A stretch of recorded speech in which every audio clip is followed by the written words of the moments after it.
இவர்கள் வெட்கப்பட வேண்டும்.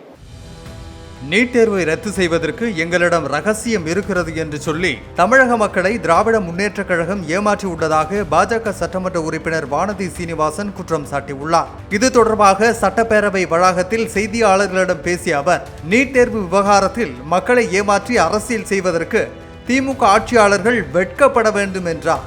மரியாதைக்குரிய இன்றைய துணை முதலமைச்சர் திரு உதயநிதி ஸ்டாலின் அவர்கள் நீட் தேர்வை ரத்து செய்வதற்கு எங்களிடம் ரகசியம் இருக்கிறது என்றெல்லாம் சொல்லி தமிழக மக்களை திராவிட முன்னேற்றக் கழகம் ஏமாற்றி இருக்கிறது.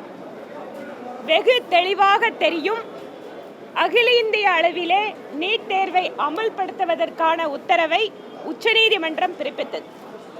உச்சநீதிமன்றத்தினுடைய தீர்ப்பிற்கு மாற்றாக தமிழகத்தில் ஏன் நீட் தேர்வு வேண்டாம் என்பது குறித்தான எந்த வழக்கையும் உச்சநீதிமன்றத்தில் தாக்கல் செய்யாமல் தமிழகத்திலே அரசியல் வாய்ப்புகளுக்காக இதில் நீட் தேர்வினால் பாதிக்கப்பட்ட மாணவ செல்வங்களுடைய வாழ்க்கையெல்லாம் பாழடித்துவிட்டு அவர்களுடைய உயிர் பறிப்பிலே அரசியல் செய்துவிட்டு இன்று மாநிலத்தினுடைய முதலமைச்சர் நாங்கள் கொண்டு வந்த சட்ட மசோதாவை குடியரசுத் தலைவர் அலுவலகத்திலிருந்து எங்களுக்கு அனுமதி கிடைக்கவில்லை என்ற அறிவிப்பை வெளியிட்டுவிட்டு அதற்கு பின்பாக அனைத்து கட்சி தலைவர்களுடைய கூட்டத்தை நடத்துகிறேன் என்று கூறுகிறார்.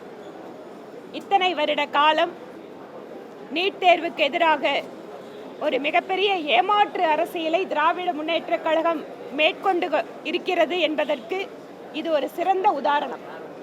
நீட் தேர்வு ரத்து செய்யப்படும் என்கின்ற அரசியல் முழக்கத்தை வைத்து இத்தனை வருட காலம் ஆட்சி அதிகாரத்தில் இருந்து கொண்டும் கூட மக்களை ஏமாற்றியதற்கு இவர்கள் வெட்கப்பட வேண்டும்.